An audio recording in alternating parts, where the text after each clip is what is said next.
Joining me now is Skye Perryman, the president and CEO of Democracy Forward. Skye, this is extraordinary new information, and I want to zoom out for a second because the Trump administration is actively using immigration enforcement agencies. HSI is part of ICE to reach into state and local voter systems. That is pretty uncharted territory. What does that signal for our elections, especially in a midterm year?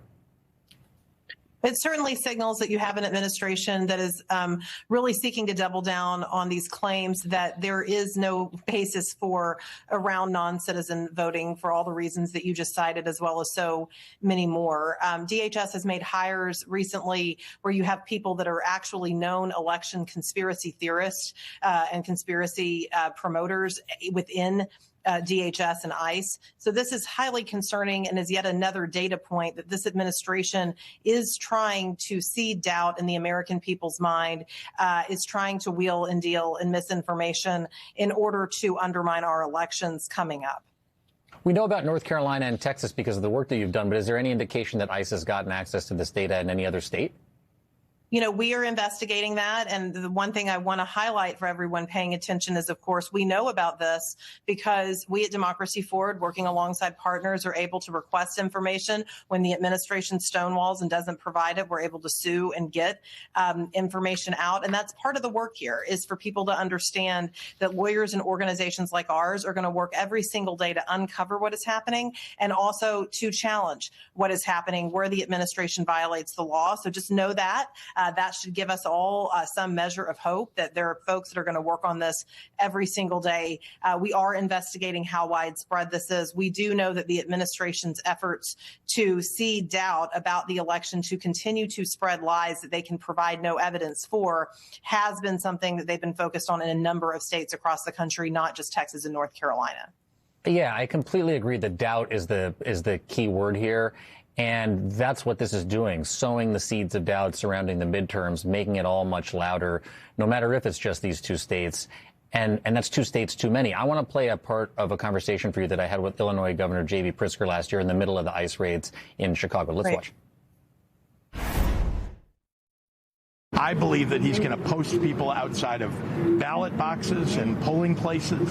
And if he needs to, in order to control those elections, he'll assume control of the ballot boxes and count the votes himself. He promised to do that. He threatened to do that back in 2020. Didn't get the chance to do it. I believe he would do it in 2026. Do you believe we'll have free and fair elections in the United States of America during the 2026 midterms? If we all stand up and speak out, we sure as heck will. What do you think, Skye, is the difference between what he is saying or was fearful of happening and what you have uncovered now?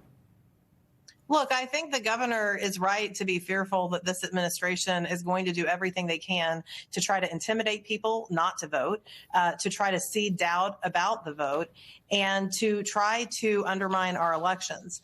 The important thing for people to understand is this is an administration that is losing on these issues. I mean, you were talking to the governor of Illinois when the National Guard was being deployed into Illinois. They lost at the administration lost at the Supreme Court over their deployments of the National Guard in Illinois. There's a court order in place keeping them out of Illinois. And that is really just a metaphor for how much we're seeing every day. Because people are speaking out and because the courts are stepping up, we are confident that we're going to be able to have as secure of an election as possible. But that doesn't mean that the threat isn't there. And I think it's important, and thank you for highlighting for everyone that's tuning in, the threats that are there, because we need to be very vigilant. And we also need to be outraged, frankly. This is a country that's celebrating its 250th anniversary. The struggle for voting rights, the struggle for all of us in this country to be able to make our voices heard, not just some of us, has been a generational struggle. We're seeing setbacks on that struggle, and it's going to be incumbent upon every single American